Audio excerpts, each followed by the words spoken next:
ए मर्द टांगे वाला मैं हूँ, मर्द टांगे वाला, मुझे दुश्मन क्या मारेगा, मेरे दोस्त है ऊपर वाला। रचनात्मकता और समय का रिश्ता। हर सृजनशील व्यक्ति का एक गोल्डन फेज होता है। उस दौरान उसकी सोच, समाज की नब्ज और दर्शकों की चाहत तीनों एक लाइन पर होती हैं। लेकिन समय बदलता है, दर्शकों की पसंद, तकनीक, कहानी कहने का तरीका सब बदल जाता है। जो कभी नया था वही बाद में पुराना लगने लगता है। और अगर कलाकार उस बदलाव को अपनाने में देर कर दे तो उसका जादू फीका पड़ जाता है। मनमोहन देसाई।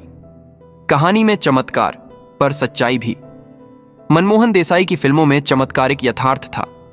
अमर अकबर एंथोनी, सुहाग, नसीब, कुली, मर्द जैसी फिल्मों में उन्होंने भारत की एकता, भावनाएं और मेलोड्रामा को बड़े मनोरंजक अंदाज में पेश किया। लेकिन 80 के दशक के आखिर में जब सिनेमा ज्यादा यथार्थ की ओर मुड़ रहा था, उनकी वही पुरानी जादुई दुनिया बांसी लगने लगी। फिर भी देसाई ने एक बात बहुत समझदारी से की। उन्होंने समय रहते रुक जाना चुना। उन्होंने माना कि वे अब वह जादू नहीं दोहरा सकते। यह स्वीकार करने की हिम्मत बहुत कम निर्देशकों में होती है। प्रकाश मेहरा। आत्मविश्वास से लेकर आत्मदोह तक। जब तक बैठने को न कहा जाए शराफत से खड़े रहो। ये पुलिस स्टेशन है, तुम्हारे बाप का घर नहीं। प्रकाश मेहरा ने जंजीर से बॉलीवुड का नक्शा ही बदल दिया था।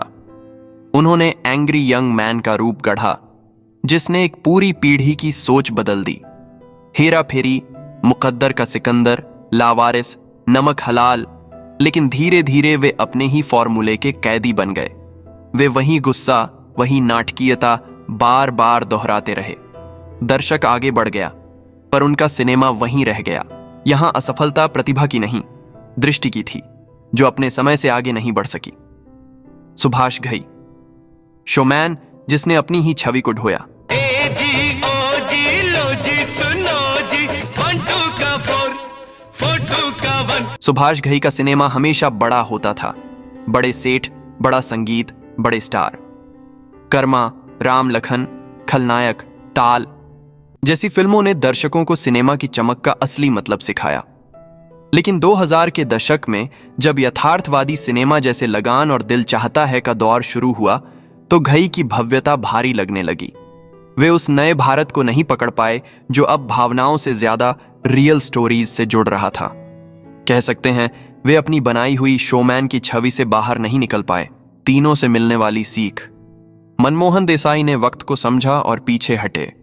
प्रकाश मेहरा ने वक्त को चुनौती दी और हार गए। सुभाष घई ने वक्त को नजरअंदाज किया और खो गए। तीनों ही अपने द्वार में बेमिसाल थे, लेकिन एक बात साझा थी। उन्होंने सिनेमा को एंटरटेनमेंट से अनुभव बनाया, और यही उनकी सबसे बड़ी विरासत है। थोड़ा और गहराई में देखें तो कला सिर्फ प्रतिभा से नहीं, अपडेटेड सोच से जिंदा रहती है। आज के निर्देशक जैसे राजकुमार हिरानी, संजय लीला भंसाली या अनुराग कश्यप भी अगर समय की धारा से न जुड़ें तो वही हाल उनका भी हो सकता है। सिनेमा एक नदी है जो बहती रहती है। जो इसके साथ बहता है वो जीवित रहता है, जो किनारे रुकता है वह ठहर जाता है।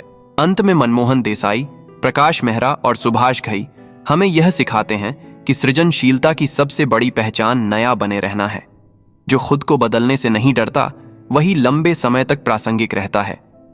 तो दोस्तों, यही है सिनेमा की असली कहानी, जहां चमक, तालियां और ताल ठहरती नहीं है। मनमोहन देसाई, प्रकाश मेहरा और सुभाष घई ने अपने वक्त में जो जादू रचा वो हमेशा याद रहेगा।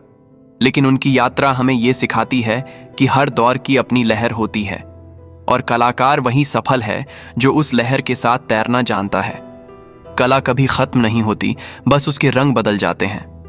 आप बताइए, इन तीनों में किस फिल्मकार की कहानी आपको सबसे ज्यादा प्रेरणादायक लगी? कमेंट में लिखिए। और अगर सिनेमा की ऐसी ही दिलचस्प बातें पसंद हैं तो चैनल को जरूर सब्सक्राइब करें, क्योंकि सिनेमा सिर्फ पर्दे पर नहीं, सोच में भी चलता है।